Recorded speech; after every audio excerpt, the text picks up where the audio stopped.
Bon, il va falloir que je parle des prises en charge psychomotrices très très très vite pour que vous compreniez l'essentiel de qu'est-ce que je fais moi en tant que psychomote.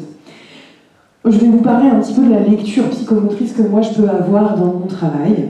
Dans mon travail, je vais venir travailler notamment chez ces victimes-là sur 4 notions importantes, on va dire.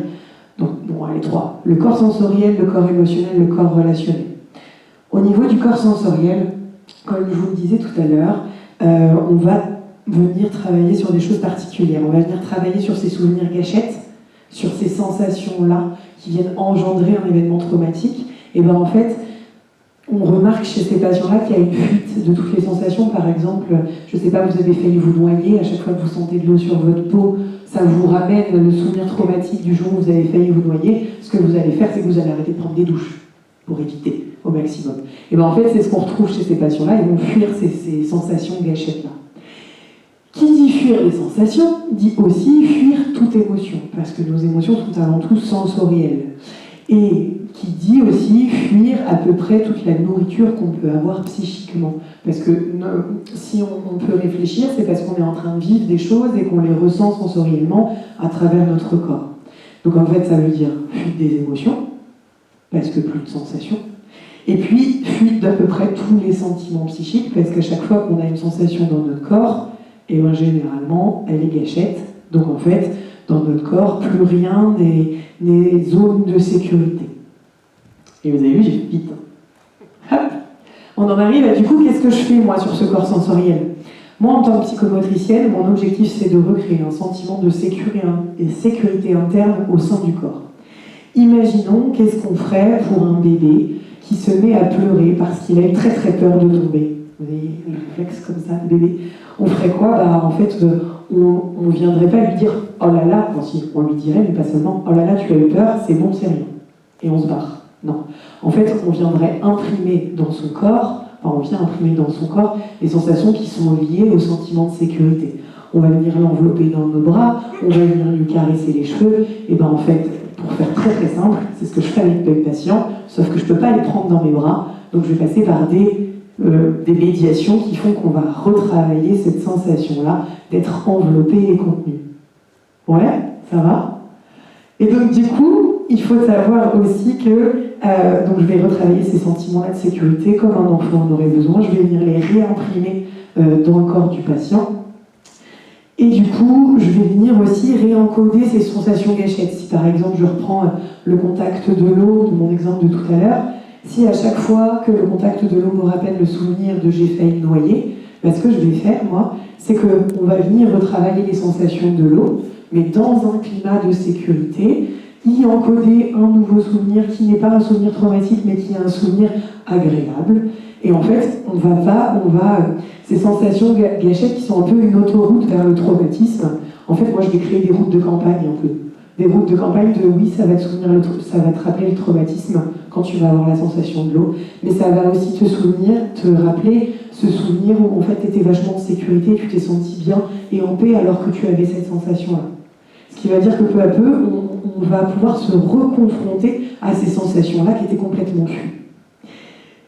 On va essayer de reprendre du plaisir à sentir et vivre son corps.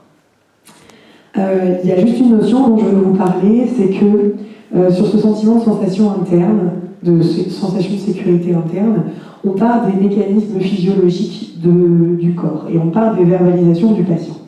Exemple, j'ai un patient qui arrive et qui me dit « Oh là là, à chaque fois que quelqu'un me touche, j'ai l'impression d'être intrusé ou j'ai l'impression d'être morcelé dans mon corps comme si j'étais coupé de là à là. » Il y en a plein qui me disent ça. Et en fait, on va partir de cette sensation-là et on va venir chercher la structure physiologique qui emmène le sentiment d'unité. Vous voyez, vu qu'il n'est pas uni, moi je vais venir chercher la structure physiologique pour laquelle ça entraîne dans la tête ce sentiment de sécurité et d'unité. Ouais, c'est le moment où on se dit oh là là, elle est un peu perchée. Donc, si je reprends, prenons par exemple, j'ai l'impression d'être coupé. Il y a une structure physiologique qui a cette particularité d'unir le corps. D'être uni, c'est la peau. La peau, elle a des propriétés physiologiques de base qui sont la perméabilité à l'extérieur, mais une perméabilité contrôlée entre l'intérieur et l'extérieur. elle a le fait d'être continue. Ça, c'est ses propriétés physiologiques de base. Et bien en fait, chaque structure physiologique emmène les mêmes sentiments psychologiques. Ouais. Donc si je viens travailler cette notion de la peau chez mon patient, en fait, je viens imprimer dans son esprit, tu es uni, tu n'es pas morcelé. Si je viens travailler la notion du muscle, mon patient qui me dit je me sens complètement inerte, je ne peux pas bouger parce que mon corps il réagit jamais quand il en a besoin, il ne peut pas fuir. Et bien en fait je vais venir travailler la notion du muscle parce que c'est elle qui nous fait bouger. Et je vais imprimer dans la tête du patient, regarde, tu es en capacité de bouger. Dernière notion, c'est l'os. Mon patient qui me dit, moi je me sens fragile à l'intérieur. La structure physiologique qui est responsable de notre solidité corporelle, c'est nos os, c'est notre charpente osseuse qui fait qu'on tient debout, qui fait qu'on est solide. Et bien en fait, je vais venir créer des sensations autour de l'os, qui sont des sensations de percussion notamment.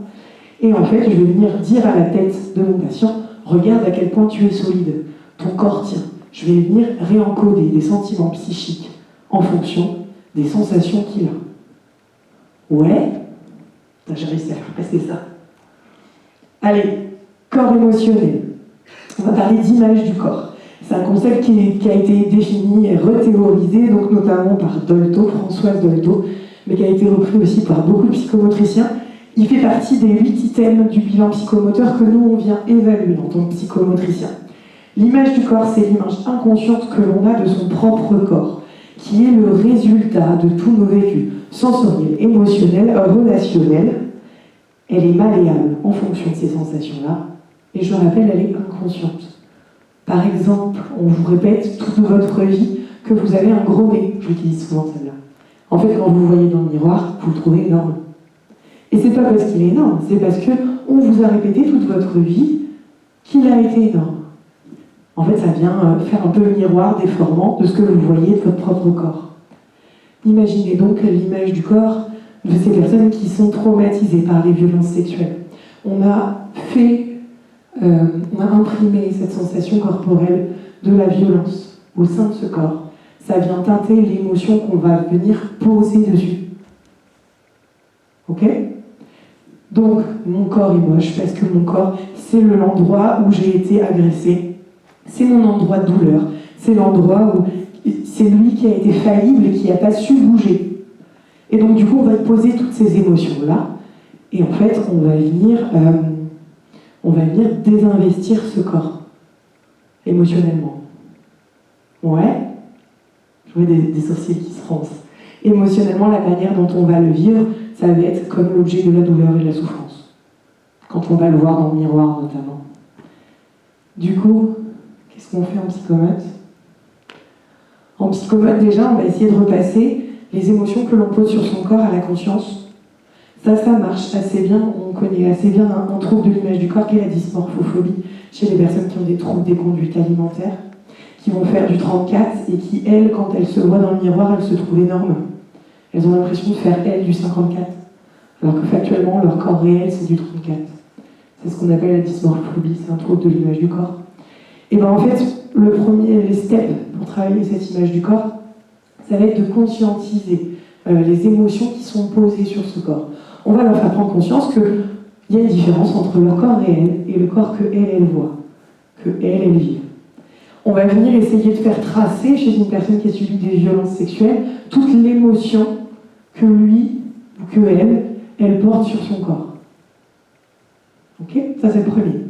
Puis le deuxième, je vous ai dit, elle est malléable dans le temps. Elle est malléable au gré de nos expériences, donc on va remettre des expériences positives dans ce corps pour recréer une sorte de communication et remettre des émotions agréables dans cette unité-là. Je dis souvent que c'est un peu une colloque entre le corps et l'esprit. Imaginez, il y a l'esprit et le corps, ils vivent dans le même appartement, ils n'ont pas le choix, ils sont enfermés tous les deux, c'est le Covid. Et bien en fait, ils peuvent pas s'entendre, ils s'aiment pas tous les deux. En fait, à chaque fois qu'ils se voient, ils disent « Oh là là, toi t'as vécu ça, c'est horrible. T'es horrible, je t'aime pas. » Et puis en fait, ils vont rentrer en conflit, tous les deux. Moi, ce que je cherche en psychomote, c'est d'essayer de créer de l'empathie entre les deux. En fait, ce que j'essaye, c'est que dans cette colloque, il y a un moment où ils se posent tous les deux, ils se disent « Écoute, je comprends pas pourquoi t'es chiant comme ça, explique-moi ce qui t'est arrivé pour que tu sois aussi chiant. » Et du coup, ce que je veux, c'est qu'on rentre en empathie. Où le corps, il peut dire, bah, moi je me sens tout le temps en insécurité, moi je suis tout le temps tendu, moi je suis tout le temps dans l'action et j'en ai marre, je suis fatiguée. Et que l'esprit dise, oui mais c'est ta faute, c'est toi qui as senti, et c'est toi qui as pu ressentir ce qui ressemble à du plaisir, c'est ta faute. Et que l'un et l'autre, ils puissent rentrer en empathie, de dire, ouais mais en fait, bah c'est pas de ta faute, toi non plus t'as rien demandé. Toi non plus le corps, t'avais rien demandé, t'étais qu'un enfant. Ou qui disent à l'esprit, mais je sais que tu fais ce que tu peux en fait. Et que, au-delà de changer, peut-être ils vont pas s'aimer. En tout cas, ce que je veux, c'est que l'un et l'autre, ils se supportent. Ça vous va, cette image-là? Deuxième item du bilan psychomoteur, il y en a 8.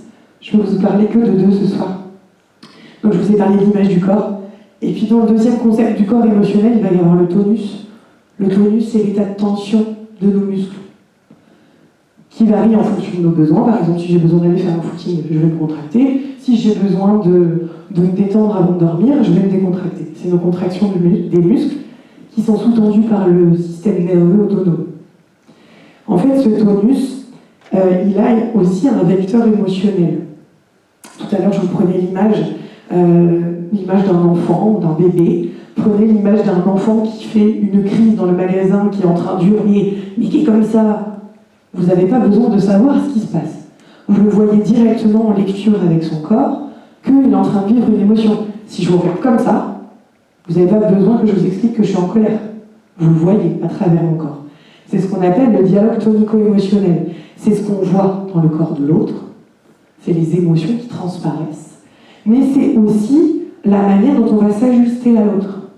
Si jamais l'autre est très en colère, notre réaction, ça va être de se contracter. Si jamais l'autre est très triste, notre réaction à nous, ça va être de diminuer notre tonus pour poser notre main sur son épaule.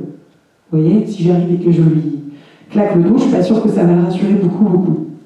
Donc c'est notre manière de communiquer avec les autres. Et bien ça c'est altéré chez les personnes qui ont subi des violences sexuelles. Parce que cette hypervigilance, tout le temps, et du coup cette hypertonie, ce qu'on appelle dans le jargon psychomotricien, la carapace tonique.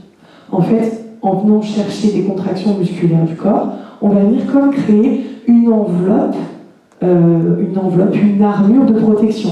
Je suis prêt à toute éventualité, c'est bon, tu peux m'attaquer. En fait, ça fait cette armure-là qui va donner un semblant de sécurité au psychisme parce qu'il a l'impression de contrôler. Bon, en réalité, ça ne marche pas à long terme parce que ça engendre des douleurs chroniques. Quand on est tout le temps tendu comme ça, à un moment, on finit par avoir mal. Et donc moi, ce que je vais faire en psychomote, c'est que je vais leur apprendre à lâcher leur armure. Sauf que si je leur enlève leur armure et leur tonus, eh ben, ça veut dire qu'ils se sentent de nouveau en insécurité. Donc il faut que je leur apprenne à lâcher prise, tout en incarnant, par mon cadre, par la manière dont j'amène les choses, un sentiment de sécurité, pour qu'ils puissent le faire et vivre l'expérience de « je peux me détendre » et pas me sentir en insécurité.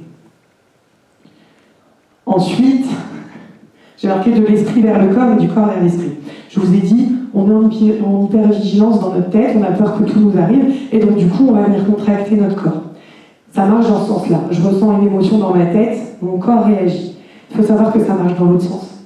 Si jamais je viens imprimer des sensations associées à la relaxation, à la détente dans mon corps, je vais venir dire à mon esprit, c'est bon, tout va bien. C'est ce que Robin expliquait tout à l'heure avec l'activation par des targets volontaires du système nerveux autonome. Et ensuite, il va falloir travailler au niveau du tonus, tout ce qui va être en lien avec les émotions et le tonus dans la relation à l'autre. Il va falloir qu'on réencode c'est quoi les émotions de l'autre, comment moi je les lis. Mais aussi, pour la personne, c'est quoi, il faut qu'on lui donne un peu, c'est quoi la notice d'emploi de l'émotion de la colère. Comment je la sens dans mes sensations. C'est quoi la notice d'emploi de la notion de la tristesse. Comment c'est dans mes sensations. Pour que lui il puisse savoir après quelle émotion il est en train de vivre. Et du coup, une émotion qui est plus comprise est une émotion qui peut plus facilement se gérer. Allez, le dernier. On va parler du corps relationnel. Alors là, il y a plusieurs concepts. On va parler du premier, on va parler du sentiment d'intrusion. Tout à l'heure, je vous parlais de la peau, et je vous disais, physiologiquement, elle est continue, elle est unie. En fait, il faut savoir que l'intrusion physique que ces victimes ont vécue provoque une intrusion psychique. Et ce sentiment d'intrusion, il va être souvent répété dans la relation, où le moindre effleurement, tout de suite, on va avoir cette impression qu'on vient nous intruser. Pour ça, il faut faire attention à plusieurs choses quand on prend en charge des patients avec ces problématiques-là. Il faut faire attention à la manière dont on va proposer l'environnement du patient pour ne pas réactiver l'intrusion. Par exemple, moi je vais choisir un espace qui n'est la plupart du temps pas leur chambre, parce que leur chambre c'est l'intimité. Donc moi je les emmène dans un autre espace. Je vais les installer dans la séance, je vais les installer souvent dos au mur, parce qu'en fait s'il y a un mur derrière, ils peuvent lâcher leur vigilance de derrière, on sait qu'il ne va rien arriver. Je vais les installer avec dos au mur et les visions sur la porte. Comme ça, on dit au cerveau, tu vois qui peut arriver, on lui donne l'impression de contrôler, et en même temps, on lui donne une issue de secours. Si tu es en danger, tu peux fuir, tu as la porte en face de toi. Donc c'est bon, il peut lâcher sa vigilance une deuxième fois. Le mur, la porte. Et moi, ma position, c'est que je vais me mettre 2-3 quarts. Je ne vais pas me mettre en face d'eux, parce que si jamais je regarde quelqu'un dans les yeux très très longtemps, et que je n'enlève pas mon regard, c'est hyper intrusif. Donc en fait, moi, je vais me mettre 2-3 quarts par rapport à eux. Robin, c'est mon patient. 2-3 quarts. Il a le choix de me regarder ou pas. Ça, c'est l'intrusion. Ensuite, il y a un dernier truc, c'est que je rentre en contact physique avec mes patients. Parce qu'il y a des choses que l'intelligence peut comprendre, que la sensibilité ne comprend pas. Donc, ne supporte pas, ça c'est la vraie expression de John Jobs qui est géniale. Mais en fait, il y a des choses qu'on a beau vous dire détendez-vous, et ben détendez-vous, si je le dis à tout le monde, normalement vous ne savez pas le faire. Et en fait, pour savoir, il va falloir que j'imprime le sentiment de la détente. Et ça passe pas par les mots, ça passe par de la sensation, ça passe par du corps. Donc moi, je vais rentrer en relation et en contact avec mes patients. Attention au sentiment d'intrusion. Du coup, il faut le préparer. Il faut le préparer, j'ai une règle pour l'éviter, que je pose en début de séance et que je répète. On a le droit de dire non et stop à tout moment. C'est votre issue de secours à tout moment. Si jamais il y a besoin de dire stop, il y a le droit de dire stop. On évite le sentiment d'intrusion, c'est leur moment. C'est pas le mien. La deuxième, c'est qu'avant de créer une sensation corporelle, je vais expliquer pourquoi je le fais, parce que c'est pas pour mon plaisir à moi que je rentre en relation avec quelqu'un, enfin en contact avec quelqu'un. C'est pas pour moi, donc je vais leur expliquer pourquoi je le fais, puis je vais leur expliquer ce que je viens chercher. Je viens pas chercher à simplement caresser votre main, ça je m'en fiche. Je viens chercher à venir activer votre peau pour vous faire sentir comme ça dans votre corps. Ok, ça met du sens. Et donc du coup, on évite le sentiment d'intrusion. Cette explication de pourquoi je rentre en contact avec l'autre, elle est aussi faite pour désexualiser le rapport au corps.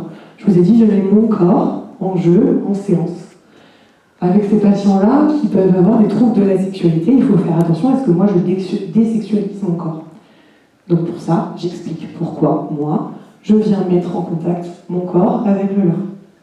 C'est pas pour mon plaisir à moi. Si je veux un câlin, j'ai laissé mes proches. Par contre, c'est pertinent pour vous faire sentir telle sensation. Et là, du coup, on vient désexualiser le rapport au corps.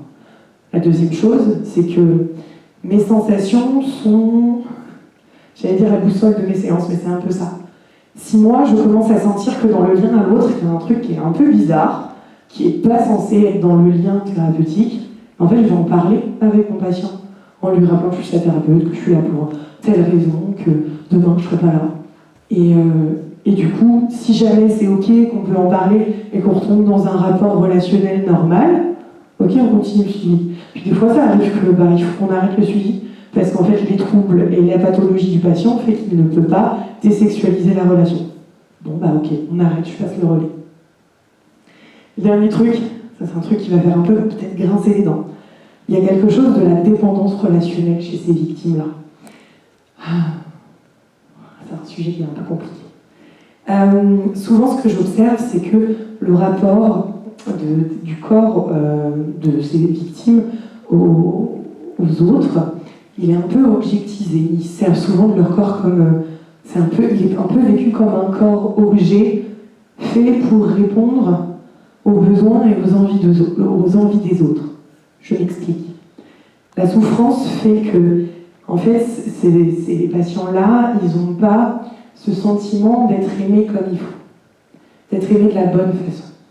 Et donc, pour répondre à ce sentiment-là, où on a l'impression de ne pas être aimé, on va venir essayer de faire le caméléon relationnel.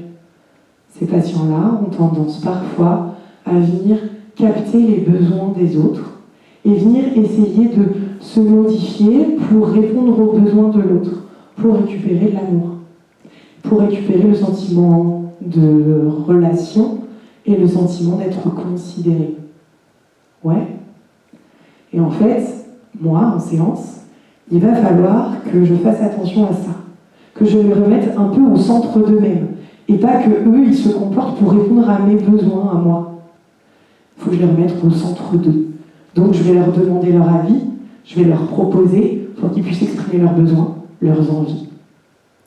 Et il y a autre chose, je leur dis souvent, il faut que vous deveniez votre propre parent. Je leur dis souvent ça, soyez votre propre mère, soyez votre propre père. Parce qu'il faut qu'ils autonomisent ce sentiment de sécurité. C'est ça qu'ils viennent chercher dans la relation à l'autre, en faisant un peu le caméléon pour répondre aux envies de l'autre. Et bien en fait, il faut que je leur apprenne à autonomiser ce sentiment de sécurité, qu'ils aient plus besoin de passer par la relation à l'autre pour se sentir aimés.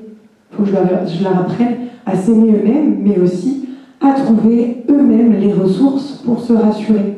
C'est un peu ce qui se passe à l'adolescence en fait. Un enfant, il a besoin de ses parents pour lui dire « ça va, n'aie pas peur mon loulou ». À l'adolescence, il va dire « non, mais c'est bon, ça ne fait pas peur ». Et à la fin de l'adolescence, il va pouvoir dire « ouh là là, j'ai eu peur ». Et du coup, pour me rassurer, ce que j'ai fait, c'est que j'ai appelé maman. On y revient quand même. Vous voyez, en fait, il y a cette évolution émotionnelle de l'autonomie émotionnelle qui se passe de l'enfant à l'adulte. Et en fait, il va falloir, une fois qu'on est adulte, se rassurer nous-mêmes et avoir ce sentiment de sécurité interne. Sauf que des pathologies, notamment des violences sexuelles, font que se rassurer soi-même, c'est pas possible. Parce qu'on nous a jamais donné les bases de comment on fait pour nous rassurer. Donc il va falloir les réapprendre. Et c'est ce que je fais en séance. Ok, moi je te montre comment tu peux être en sécurité avec ma présence. Et puis à un moment dans le suivi, je vais dire ok, bah maintenant je vais te donner des exercices pour que toi tu le fasses tout seul entre les séances. Vas-y, on explore tous les deux, mais toi tu vas le faire tout seul pendant ta semaine pour que toi, tu puisses le faire. Voilà un petit peu ce que je fais en petit domaine. C'est très chouette dans mon métier.